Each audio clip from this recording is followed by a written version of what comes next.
Should I send them You an know, email? you have this 4:3 aspect ratio slides.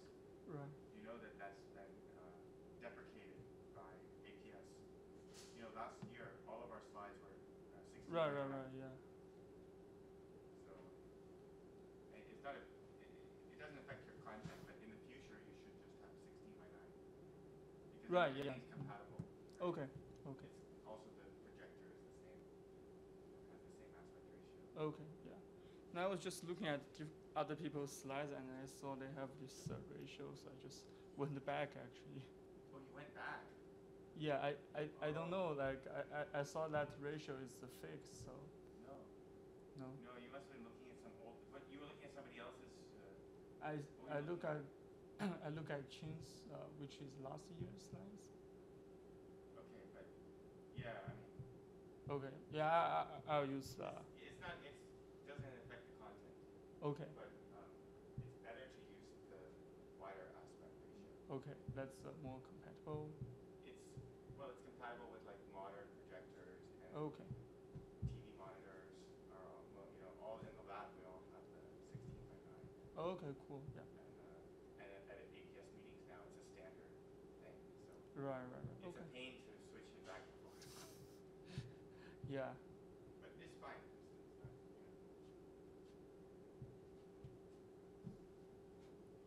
Should I go look for them?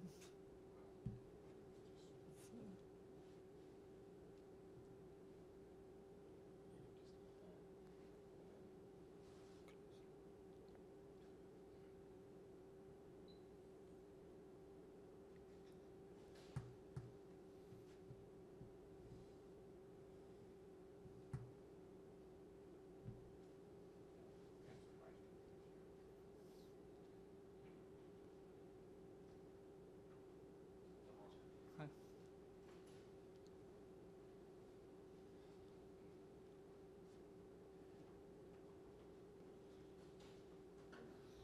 Last one. You're almost the last. Roger. Summer has ended. Yes. Well, Molly, you look like you're still in summer mode. You're still at Berkeley. That's true. Still in summer mode.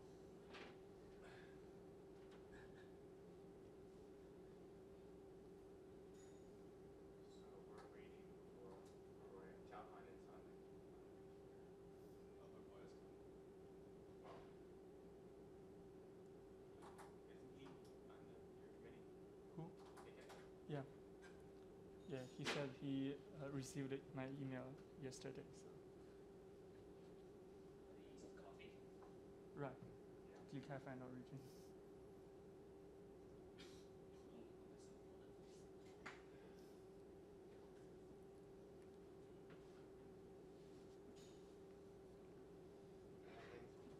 That's good. Just about to switch into some proposals. You?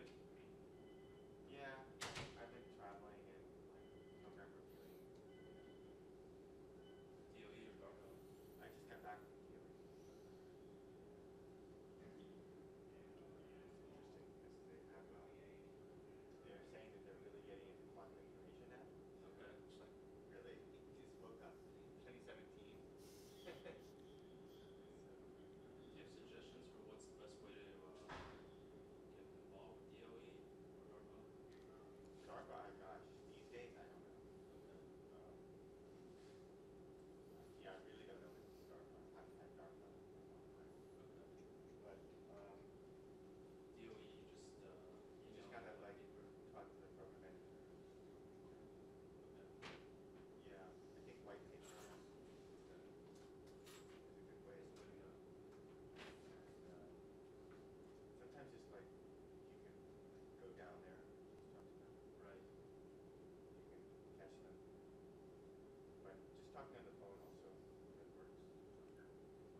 Can I go look for it for him?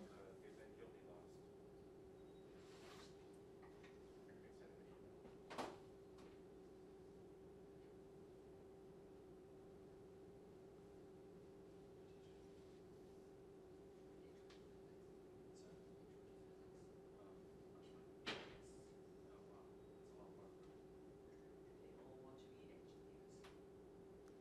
They all want to be engineers.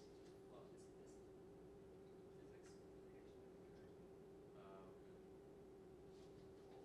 physics, physics with engineering. Is an engineering track in physics? No, sorry. These are all engineer guys.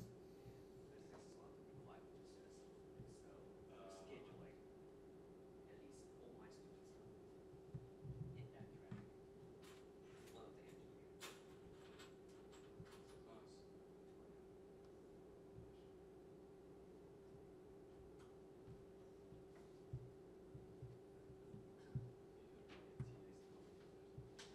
If freeze my teacher, No, but and all of them have time. from the camera, Hmm? screen. If we have How is time, he it's seeing your called screen? sure. Sorry. How is he seeing your screen? Not sure. Hi, Professor Ann. Can you see the? Yes, I'm here. Hello, everybody. But no. We're still waiting for Borboya, but the question is, can you see the screen? I can see the screen, but not very sharp. Yeah. Why don't you just can you use Skype from that computer? And I then can- share your I can screen. see the screen. Somehow, if you can focus or turn off the lights in some way, it's not very sharp. Or send them the slides. Just saying that you can Skype from that computer. Just run Skype right now. You don't need to close this. Just run Skype. You say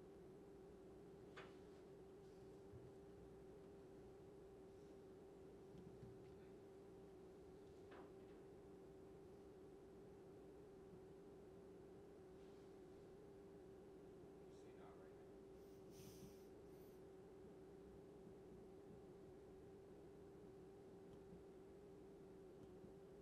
But why did you sign out? You have contacts there? I don't know. Okay. However you want to do it.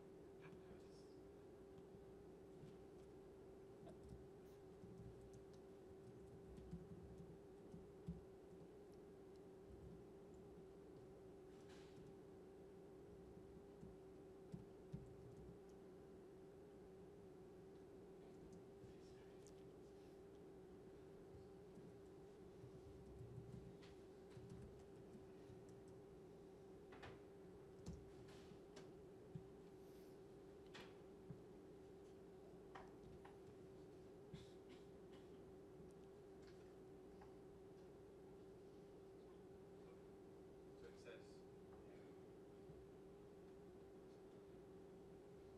Can I should just call it up again. Call him.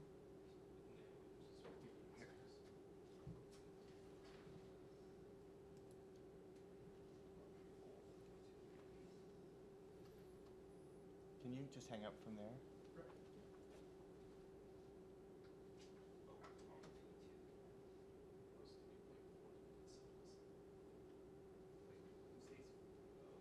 Where's the? Well, I guess this is funny. Now that you mention it. What's the report for themselves? Yeah, I think like 4 10 itself. Because you have to do this out. Well, here's a guess. It's 5 hours. Hello? So it's like 1 hour. Two. It's an hour, technically. Not 2. Hello? Jeremy. Hey. Okay, so I'm gonna. Jeremy. Yeah. Hi. Oh, wow. So what I'm gonna do now is share the screen if I can. Full lighting.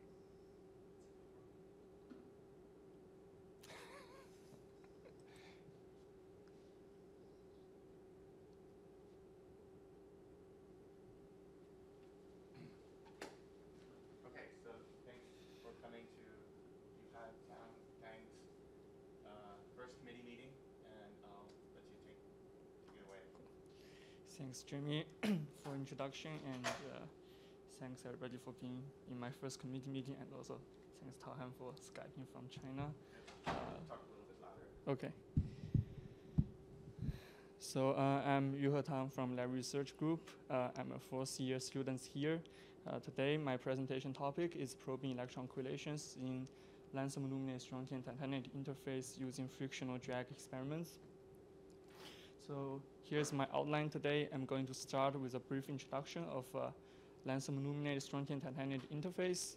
I'm going to introduce the experimental technique developed in our lab, which is called conductive atomic force microscope lithography. I'm going to give a brief introduction of the preceding important quantum transport experiment in our lab, and I'm going to give a brief introduction of frictional drag experiments. Then I'm going to talk about my project, which is this non-coulombic frictional drag currents in coupled lanthanum luminate strontium titanium nanowires, which I have been working on in last 2 years. And I'm going to give some future directions continuing from the current work. So starting from the system I'm working on is this lanthanum luminate strontium titanate interface. Both lanthanum luminate and strontium titanate are insulating oxide materials. But when a critical thickness of 4 unit cell or larger lanthanum luminate is grown on top of strontium titanate, a 2D electron liquid will form at the interface, and the interface will become conducting. So one commonly mentioned mechanism to explain this interface become conducting at some critical thickness is called polar catastrophe. So basically, the lanthanum luminate is a polar material. As the thickness increases, the potential across the lanthanum luminate will keep increasing. So to avoid this potential difference across this lanthanum luminate, it's energy favorable to transfer electrons from the valence band at in lanthanum luminate on the surface to the bottom conduction band of strontium titanate near the interface. And in this way, the 2D electron liquid can form at the interface. A lot of interesting properties has been exhibited in this interface. For example, by applying top gate or back gate to the interface, this interface can have this metal insulator transition, which is hysteretical and reversible. Superconductivity is also observed in this system. As shown in the figure, we can see this superconductivity has a critical field of around 0.2 Tesla. Ferromagnetism is also observed in this system. In our lab, we use the horizontally magnetized FM tip and apply and perform the magnetoelectric force microscope on our sample, and we observe in-plane ferromagnetism, and it can be. And this in-plane ferromagnetism becomes stronger as we apply a negative backgate to deplete electrons at the interface. And as we increase the backgate, electrons get reintroduced to the interface. And this ferromagnetism becomes like weaker and even vanishes at higher backgate. We also have Rashba-Spin orbital coupling in our system. So as shown in this figure, what they measure is the magnetoresistance at different backgate voltage, and they use a model which take Rashba-Spin orbital coupling into consideration, and they show this Rashba-Spin orbital coupling exists in a system and is electrically tunable. So all of these properties are related to electron correlations. So studying electron correlations in our system is important because it allows us to reversely understand the mechanism underneath all these phenomena which has shown up in our system. And this is important both in fundamental research levels and applications. So based on the property of the electrically tunable metal insulator transition in our lab, we have pioneered in this conductive FM lithography technique, which allow us to further reduce dimensionality and study electron correlations at nanoscale. So when only a 3-unit cell of lanthanum aluminate is deposited on top of strontium titanate, the interface is insulating, but it's highly tunable. Water in ambient atmosphere will dissociate into protons and hydroxide adsorbates on the surface. By applying the positive tip voltage, this conductive FM tip can act as a local gate and locally removes hydroxylon, leaving protons on surface. And these protons on surface can extract electrons at the interface, thus producing a conducting interface. In this way, we can create nanowires, and the typical dimension of the nanowire created at our interface is 10 nanometers, and by properly controlled tip voltage, it can be further reduced to 2 nanometers. Our process is reversible, so in erasing process by applying the negative tip voltage, we can remove the excess protons on surface and switch the interface. And switch the interface back from conducting state to insulating state. So basically our conductive FM lithography is really versatile and is reversible and versatile. So combine this writing procedure and erasing procedure, we can create various nanostructures such as quantum dot or quantum point contacts. The conductive FM lithography experiment technique allows us to create a device at the interface and allows us to create like nano devices at the interface. And by performing quantum transport experiments, we can study electron correlations. So here is some previous work in our lab.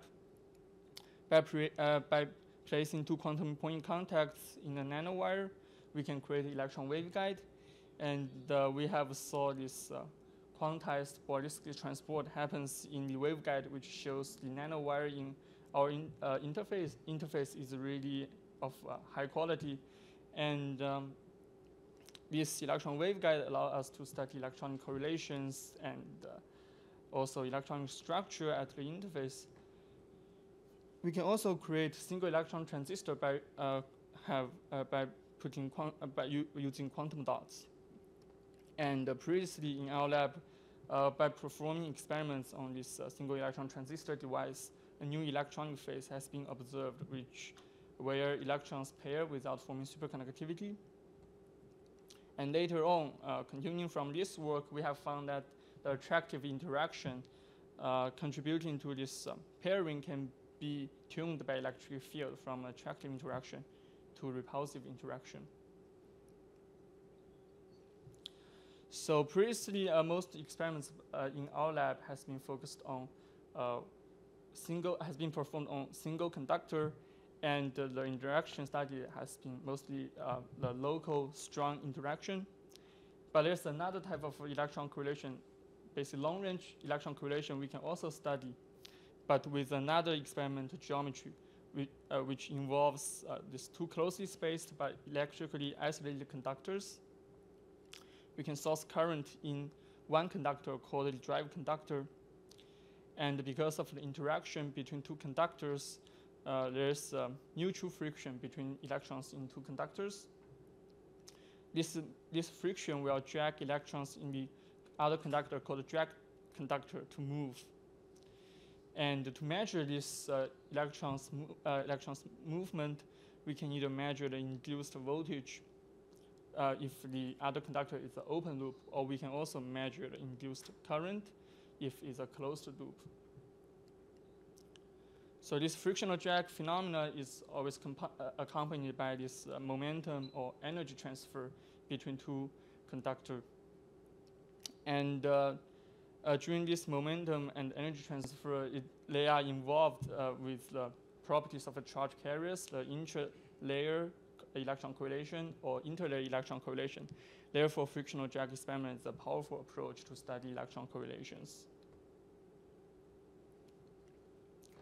This experiment has been studied extensively in previous a lot of high-dimensional devices. For example, it has been studied in 2D, 3D semiconductor system, and they are used to, and the experimental results here are basically used to, are interpreted as the Peltier effect. It's also studied in two-dimensional semiconductor system and also graphene system to study the scattering between charge carriers of different types, like electrons and holes. And in some recent work, going beyond not just measure the longitudinal drag voltage, whole drag voltage is also measured, and the experimental results here are explained in terms of the formation of exciton condensates. So going from higher dimension to one dimension, 1D frictional drag should be more interesting because from geometry confinement, we can have high electron correlations. 1D frictional drag experiment were mostly performed in semiconductor system using either vertical geometry or lateral geometry, and they are used to study like 1D band structures, looking at liquid effects in nanowires, and the Wigner crystallization happening in nanowires.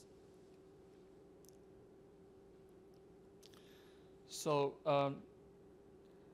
now I'm going to talk about a project which is non-coulombic frictional drag currents in coupled lanthanum-illuminated strontium titanium nanowires. Here is the figure of the typical device geometry. We have two parallel nanowires. Each is contacted with a four-terminal geometry, which is typical for the transport experiment. The typical dimension to characterize this device includes the length of the nanowire, which ranges from 100 nanometers to 10 micrometers. The typical width is at the order of 10 nanometers, and the separation between wires can range from 30 nanometers to 1.5 micrometers. Our experiments were mostly performed a bit smaller than 100 millikelvin, and from some preliminary testing of the device, the wire resistance is much smaller than the interwire resistance. Therefore, we can guarantee there's no leakage current below two parallel nanowires. So basically two different types of measurement that were taken in our experiments. On the left is the voltage drag measurement. We can, for example, in this configuration, we can source current I1 in a wire 1 with a DC voltage Vs1. Now, in this configuration, the wire 2 is open, so we can measure the induced voltage in the wire 2.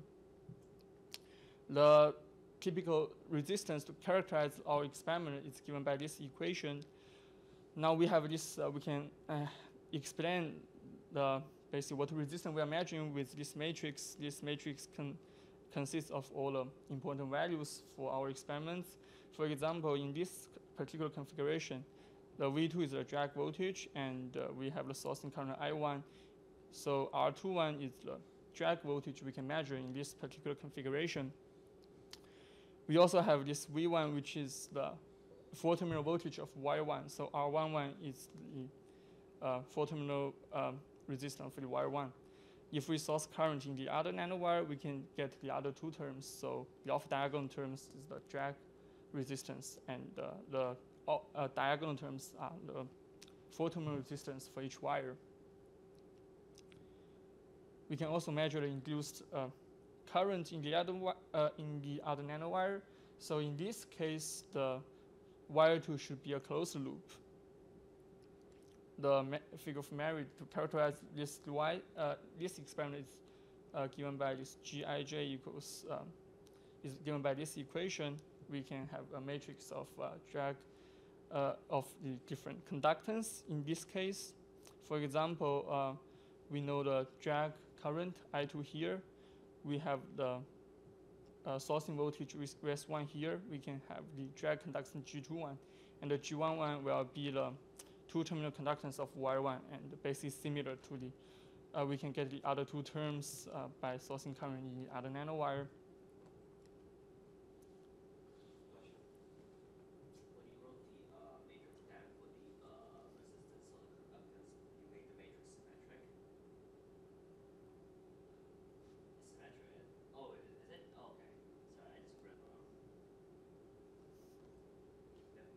Okay. Um, our experiments are mostly conducted in with the magnitude of magnetic field larger than 0.4 Tesla, and in this regime we don't have superconductivity. Typical drag resistance shown on the right here. This is the drag resistance as a function of a magnetic field and the sourcing current in wire 1. So two most important features here. First is the drag conductance is anti-symmetric with respect to the sourcing current. The other features is that the drag resistance is magnetic tunable and it oscillates with respect to magnetic field. And in some extreme cases, the oscillation can be so strong that it can change sign in different magnetic fields. Now, one of the most important things we want to understand is what's the nature of interaction that contributes to our experiment. So we look at the drag resistance obtained from devices of different separations, ranging from 40 nanometers to 1.5 micrometers. Now, if the interaction is coulombic as said, as mentioned in the previous paper, which is in semiconductor, two things should happen. The first one, we should expect the drag resistance to have this exponential dependence, and with the typical value Fermi wave vector Kf around 1/10 nanometers in our system, strontium titanate, and with our separation ranging from 40 nanometers to 1.5 micrometers, we should expect a really fast exponential decay in our experimental data, but that's not seen here.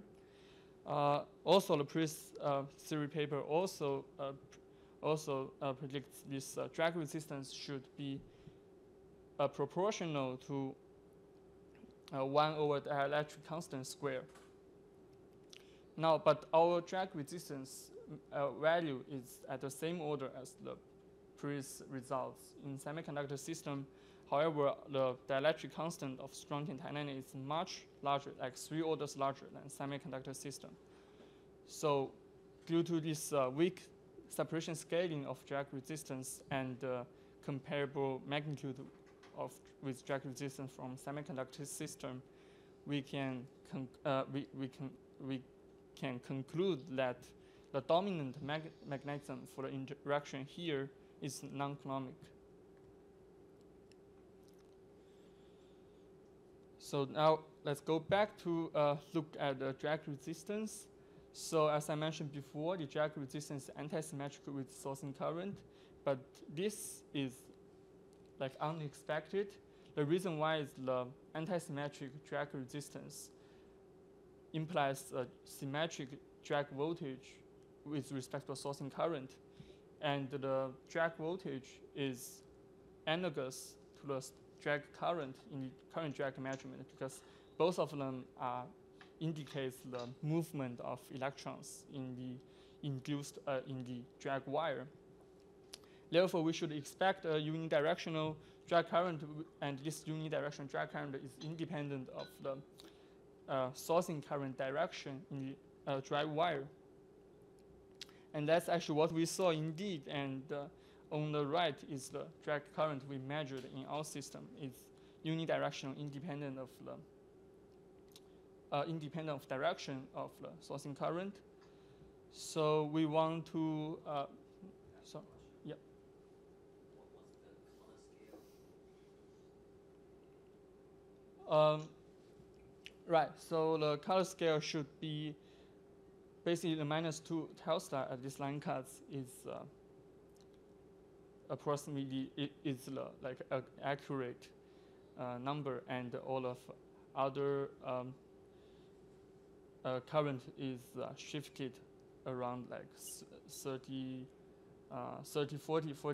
picoamps with respect to each other. So the maximum should. Small, white is small, and blue is big. Say that again. The color scale doesn't have numbers on it. Right. We just want to know what number is small and what number is big. Small number should be around 50, small number minus 50 or minus 60 picoamps, and the largest number is not larger than 10 picoamps. Yeah, it would be helpful to have this. Right, right, right. So are these bottom curves displaced with respect to each other? Mm-hmm. Lash, say that again. What? This curve is shifted. Right, right, lag shifted. Which one is unshifted? This minus 2 Tesla Lancaster is unshifted. So we want to understand this unidirectional drag recurrent or the anti-symmetry of the drag resistance. So we want to look at the correlation between drag resistance and the properties of the nanowire, and we found the drag resistance is related to the asymmetry in the nanowire. So what we do is first we extract the magnetic field dependence of drag resistance, which is R21 here, at 3 different biases: the minus 50 nanoamps, the 50 nanoamps, which has the stronger drag resistance in these 2 biases. We also extract the drag resistance at 0 bias, just to show we have perfect anti-asymmetric drag resistance in our data. Now, on the right here, sorry. Say that again? What did you do? We want to, so basically we want to look at the correlation of drag resistance and the properties of the nanowire. So we compare the magnetic field dependence of drag resistance at 3 different bias with the properties of the drag wire. So right now we are extracting the data at the 3 different line cuts of the drag resistance. And so that's what's being shown in that plot down there. Wait, what? No, this color is actually going to be shown in the later. Okay. Yeah. The black. So you do 3 different currents. Right. Look at 3 different currents. So on the right here is the 4-terminal resistance of the drag wire as a function of magnetic field and the current in the drag wire, which is wire 2 here. Now we want to look at the asymmetry happening in this nanowire. So previously the drag resistance, the drag voltage we measured is really small, like at maximum around 2 microvolts, which is really small. In that case, that means what we really need to focus on is the 0 bias in this drag wire. So we want to look at the properties at the 0 bias here, and we want to look at the asymmetry at this 0 bias, which corresponding to this I2 equals 0 nanoamps. Now, if the nanowire is perfectly symmetric, we should expect if we take differentiate of 4-terminal resistance R22 here with respect to the current inside, which is I2. If it's perfectly symmetric, that value at 0 nanoamps should equal to 0. So the larger its magnitude is, it means a larger degree of asymmetry happening in the nanowire. So we extract this value at 0 nanoamps, look at the magnetic field dependence of it, and we compare this with drag resistance we have extracted before, and we find that our drag resistance is highly correlated with this asymmetry in the drag wire, which is wire 2. So this is actually not unexpected because previous. I missed that again. Can you? Yeah. Okay, so the plot before that. Right. Is this important? I'm assuming it's important because you showed it. Can you state again the main point of this slide? The main point of this slide is we extract this value, we take differentiate of the 4-terminal resistance with respect to the current in the wire at 0 bias at 0 nanoamps. We use this value to characterize the symmetry in the drag wire. Okay, so you're taking derivative of these. Okay, so these three curves are taken than the three curves that I1, three I1 curves. Is that what the three curves are? You have three curves. No, these are the different compared with the previous one. Previous is the drag voltage Okay. measured from the drag wire. Those three curves are not a drag measurement, right? These three curves is not. R22. And the difference between these free curves is just the magnetic field. No, sorry, I should change the configuration actually. So this data is taken by sourcing current in wire 1 and measure the drag voltage in wire 2. This data is taken by sourcing the current in wire 2, and we get the direct properties of the drag wire. Okay. Right. So is I1 0 for these three? Yeah, the I1 is not part of the equation. Okay, so I1 is 0 for all these three curves. I don't understand. Well, I1 is just not considered at all.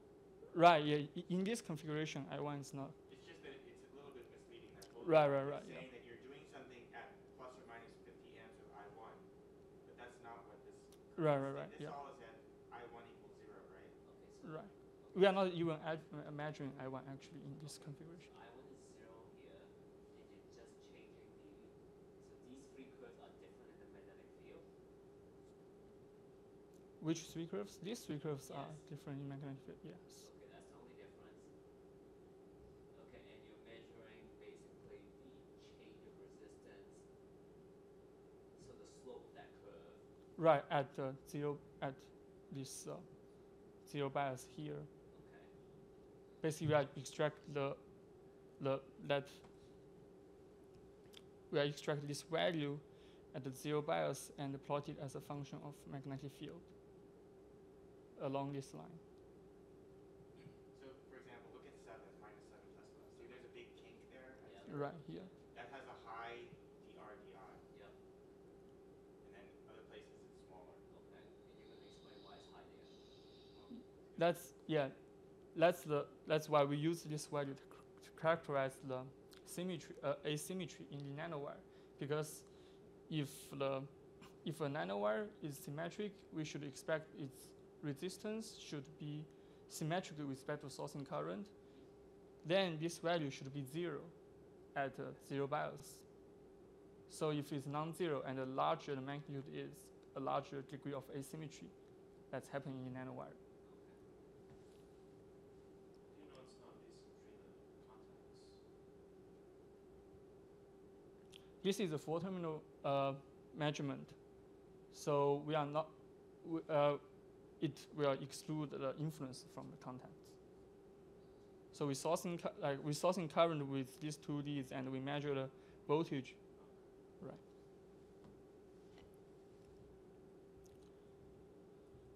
So. And then that slide. Right. Can you repeat what the significance of this is? So we can see so in the top panel, we plot the asymmetry as a function of magnetic field. That's the properties of drag wire, wire 2.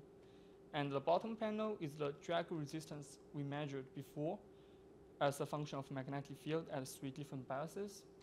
And if we look at these curves, we can see they are highly correlated, especially at this minus 4 Tesla and minus 7 Tesla here.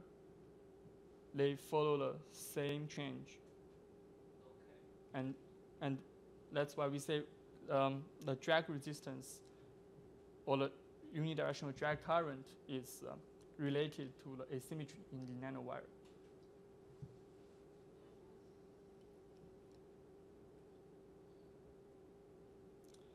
So this unidirectional drag current resulted from the symmetry breaking in the drag system is actually predicted in the Paris theoretical paper using quantum point contacts or quantum dots.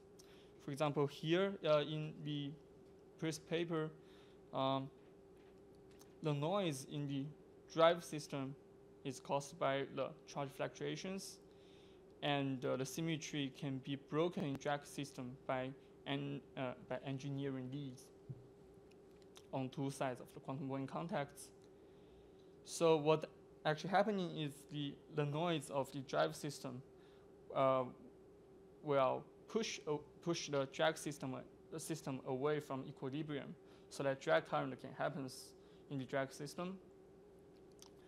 And due to the symmetry breaking in the drag system, the momentum is not a good quantum number anymore. And the momentum transfer cannot happen between the drive and drag system. So therefore, the current only depends on this asymmetry there, and the drag current will become unidirectional.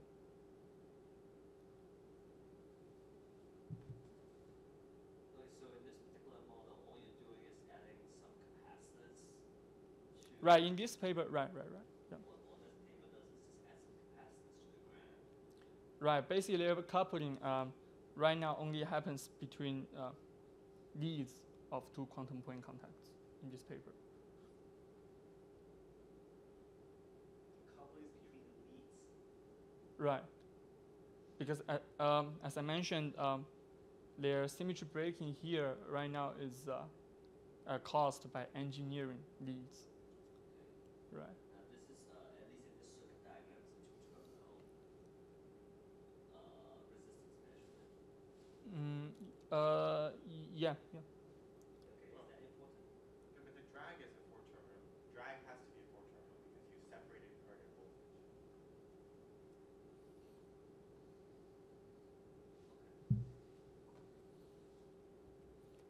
So inspired from the Paris model, we come up with a minimal model which can also show that our unidirectional drag current or anti-asymmetric drag resistance results from either introducing asymmetry in the coupling between corresponding sides in different nanowires, or by breaking the symmetry within the nanowires. So here is the figure of our theoretical model. We model each nanowire as two conducting single level sides. The Hamiltonian of this model is given by this equation. So the most important terms here are the first, this epsilon alpha I equals this little e alpha I minus mu alpha I. Mu alpha I here is the chemical potential of the sides, and this little e alpha I is the single particle energy level for site I in wire alpha. This Uij here is the coupling between two nanowires, or we can say two nanowires here. Now in our model, we find that the unidirectional drag current can happen in two cases. One is introducing the asymmetry in the coupling, which is done by making this U asymmetry term doesn't equal to 0. That's the first way. The other way is making the energy level in two sides different, so that we can introduce the asymmetry in the nanowire. So with these two ways, we can both allow us to have this unidirectional drag current. Okay, so this Hamiltonian, what are all the terms? The first one is hopping. Right, this is the hopping between two sides. Okay. The second one is just the This one is the interaction between electrons on two sides. okay. The next one. Energy levels Okay. on individual sides, and this is a coupling between corresponding sides on two different nanowires. Other complexes like this. Right. Right now we only consider coupling regulus. Okay, so that means you're saying Uij is diagonal matrix. Right. Okay. So just to give a summary of this project, we performed the first frictional drag experiments on complex oxide system. In the experiment, non-coulombic interaction is revealed, which may lead to understanding of superconductivity at the interface. And we observe a unidirectional drag current, which is associated with asymmetry in drag wire. And this may prove useful in future energy harvesting applications. Right. Yeah, and energy harvesting is all possible. So I'm going to give some future directions continuing from the current work. Wait, so Sorry. what did you do with the Hamiltonian in the system? So basically, You didn't acknowledge your collaborator. sorry. Yeah, this is right. This is theoretical work is done by Anthony Tyler. That by which group? So Anthony. Anthony. Oh, Anthony. Okay, yes. Yeah. So he did the Suzak Postdoc, right? Yeah. Postdoc. Right. Sorry. I should acknowledge. Yeah. Are there any what's the main results of this model? Or Any results? Yeah, that is the result. This is the result. This is the result. okay. Right. So if the drag system is symmetric, we'll see we cannot see unidirectional drag currents. Basically, will be anti-symmetric with respect to sourcing current. So how could this be used for energy harvesting? Right. So what happens is because the unidirectional drag currents happens because of the noise in the drive system, and noise can be a random thing. And now we are due to this rectification effects, we make this random thing, and it has a definite direction, and that can possibly be useful. Like a heat engine? I'm just saying, right? Because typically noise is random and you can't Like a get- diode. Okay, I'll go with that. Sufficient to cool the system. Right, yeah. But typically everything's the same temperature, you can't get energy out, right? So, How much energy are you harvesting? yeah. And how much We- privilege it is. We didn't really calculate this, You're putting in.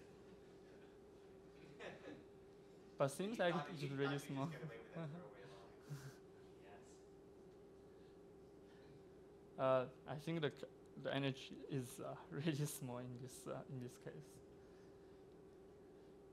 How would you calculate it? We multiply by I. Right. So I is what? Picoamps. I is picoamps, and I guess we microvolts, or we can use the resistance of that wire, which is tens of kilo ohms. Right. So that's tension minus 18. Okay, and what's the density of your that you can fill out? So how are you not violating the second law of thermodynamics?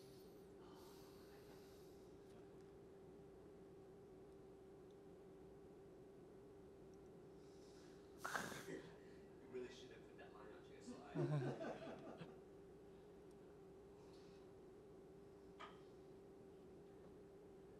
So What you state the second law of thermodynamics? second law means the energy has a definite direction, Energy? right? Transfer.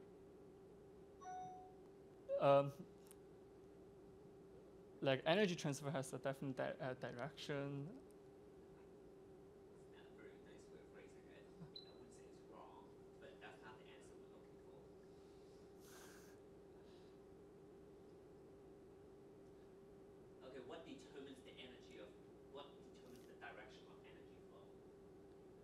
Oh, from a system where there's an order to the system where there's no order. Okay. That's also not a There's wrong a word answer, but for not a it. good answer either. It's a well-defined concept. The S, the S. What is S? I don't know how to say it in English. Oh, Sorry. we call it entropy. Oh, right, entropy, and it should flow in the direction that entropy increases.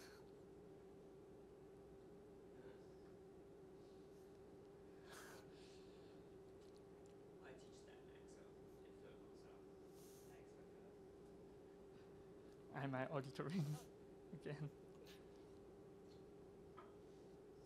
So how does this not violate the second law of thermodynamics for energy harvesting? Since we haven't answered that question yet.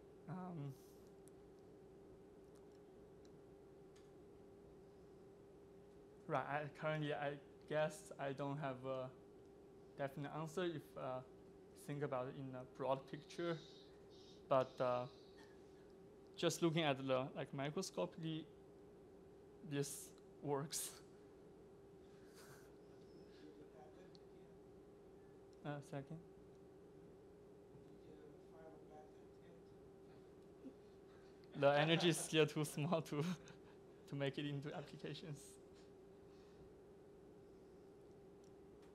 So you have more slides after this? Right. Yeah. You want to go through them? Sure. Yeah. This is your Start of the fourth year. So I'm going to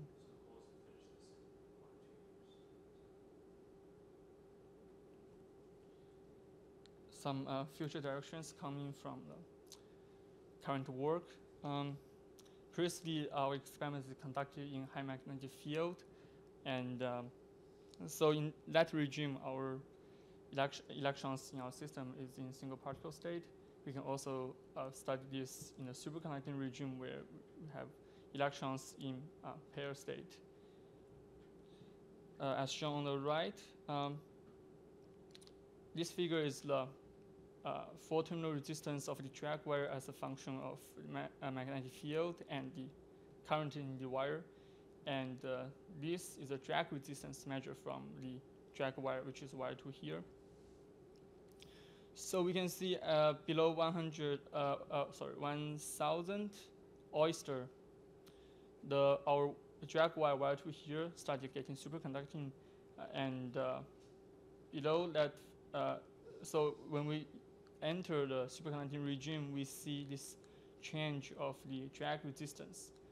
We still need to understood this the mechanism which contributing to this change of drag resistance, but promisingly it can if we can understand the interaction here, that will lead to understanding of a superconductivity that's existing in a system.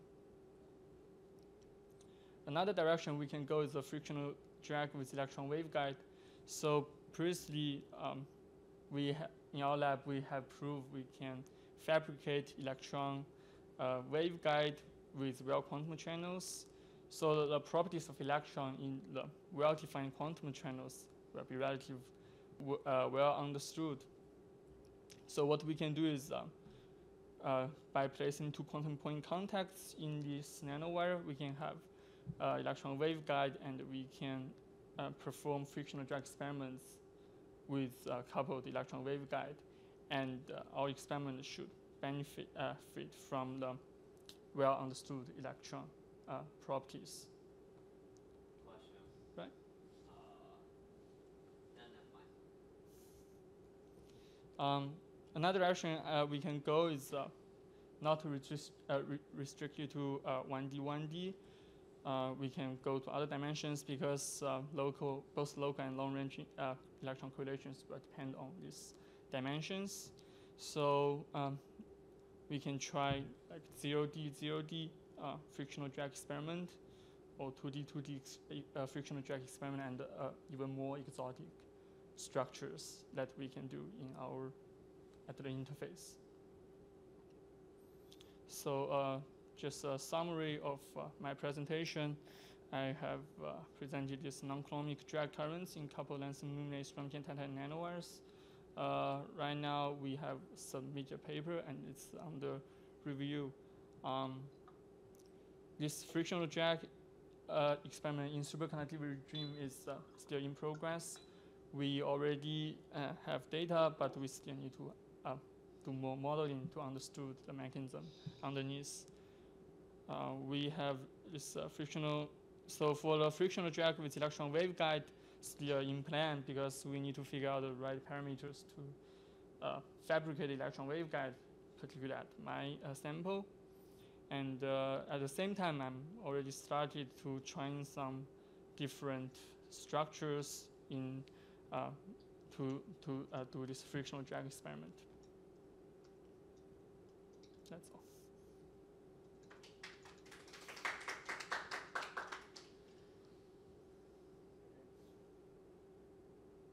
Other questions? Yeah, I'm a little bit confused. So your conclusion is that the interaction is not Coulombic. Right. And I think you're saying that interaction occurs via fluctuations. Am I interpreting that correctly? Say that again. Because no matter because independent of whether it's Coulomb interaction or other interaction, this drag signal can always be interpreted. It's always dependent on this rectification of noise in the drive system.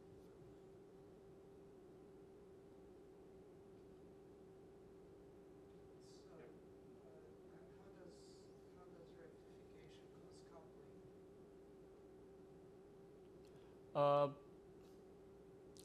So think about this as like the noise in the drive system are basically shaking the drag system. So when you like shake the system, electrons can start get into this system, and then how electrons going to move, like in our system, depends on the asymmetry, and that's why we have it. I think, okay. So let's say you're sourcing current in wire 1, and Right. you're getting fluctuations in wire 1. Right. Why should wire 2 care? Oh, because of interaction between them. So what is that interaction? We still don't know, but we say it's. But according to the current experimental results, we can conclude it's non-Coulombic, but we still don't know. We need to understand. But the rectification is distinct from coupling mechanism, right? Right. Yeah. I'm still confused. Did you have an n term and you have to pull out? Did Anthony have an n term and the Hamiltonian? Say that again. Sorry. The model, you had a model when you doubled off each wire. The coupling between the two wires is 1. Oh, in this model, we didn't really specify the interaction. Right in the model. Yeah, right there. What's the coupling between the two wires? It's not specified. It's just some coupling. The electric capacitor. Yeah, we can always model it. So No, but it doesn't have to be. It can be from other terms, other non-Coulomb sources. Any type of interaction. This is generic. Normally we think of it as Coulomb. Okay, what's the alternative interaction besides Coulomb interaction? That the two wires can talk to each other. maybe because they are fabricated at the same interface, maybe some lattice distortion can happen. Some maybe, yeah. So this is done at 100 millikelvin. Right. Yeah. Basically below 100 millikelvin. So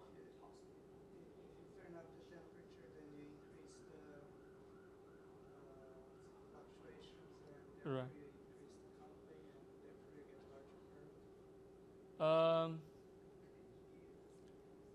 No, because because this experiment actually is not at least that noise does not come from the thermal. It's not a thermal effect. Because we study this temperature dependence, and we see as temperature goes up, the signal dies out.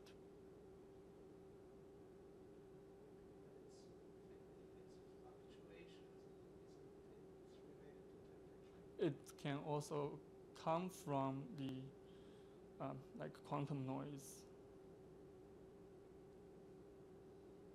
But it could also be the rectification is affected by temperature. Right, but yeah, possibly. Actually, did you have, you know, the asymmetry that you measured, you have those at higher temperatures, those curves? Yeah, I should have. You shouldn't have that. Right, yeah, The asymmetry goes down. maybe, yeah. So, question. You had a magnetic field on because you didn't want to be in the superconducting regime. Now, when your magnetic field values are negative, does it matter if they're negative or positive? No, it's independent of the direction of magnetic field. Okay.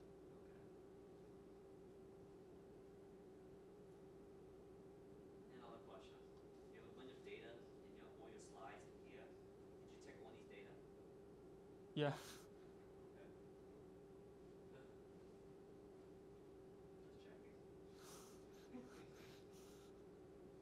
This is a DOE project, so they're very concerned about like being cordoned off from other projects.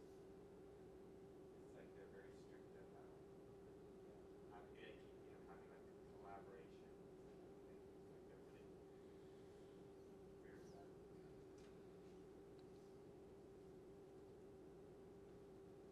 This coupling distance seems really large to me, like 40 nanometers to 1.5 microns. Right. Yeah.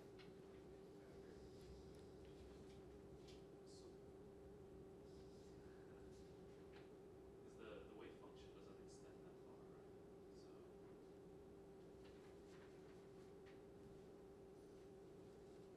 So that means it's not coupling.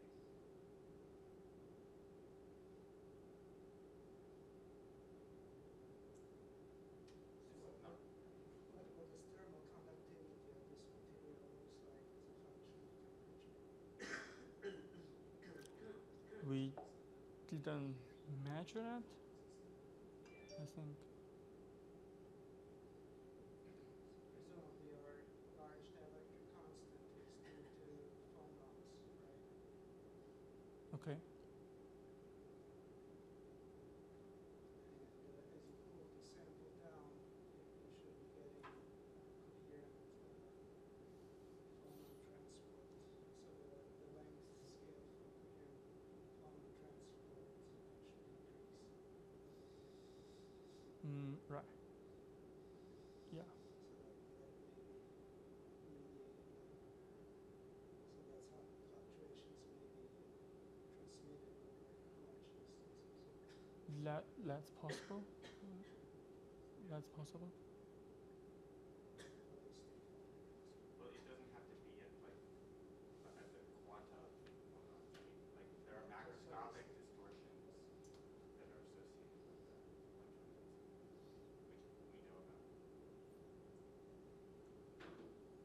But you said that the drag resistance varies little up to 1.5. So I mean, if you keep increasing the distance, then obviously it's the drop off at some point, right? Yeah. Possibility. So I mean, you could probably do larger distances too. We can try. Yeah. What's the difference between the red and the blue here? They are measured from different wires. Oh, so you did two different wires. Right. Well, for each pair, you can do R12 and R21. Okay, so it's one setup. You Just get drive one. two. Did you say something about only having like 7 terminals on the chips available like this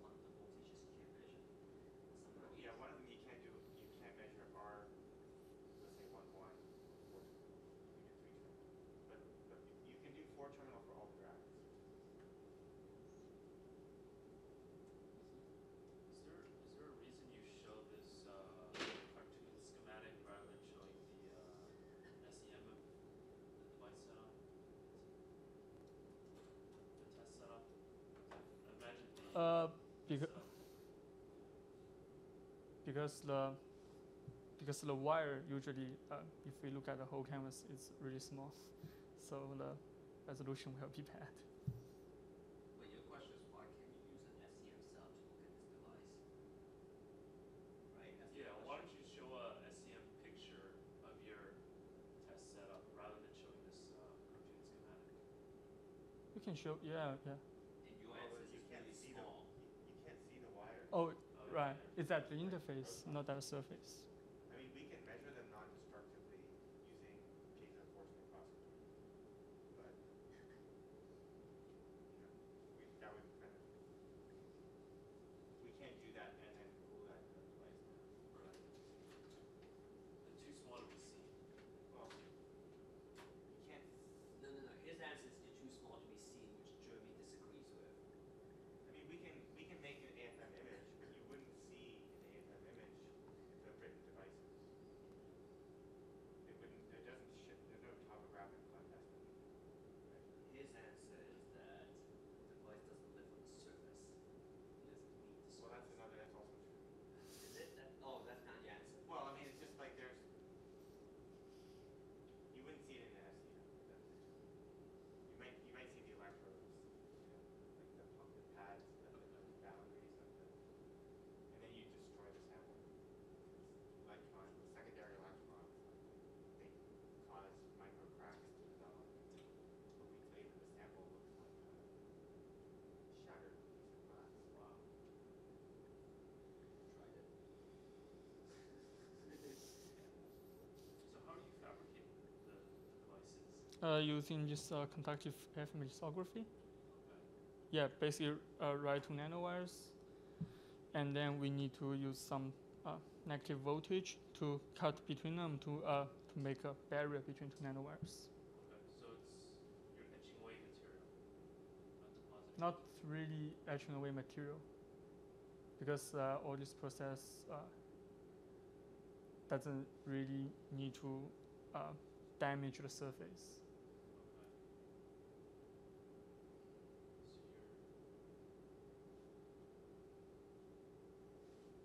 So you're depositing the material from nanowires.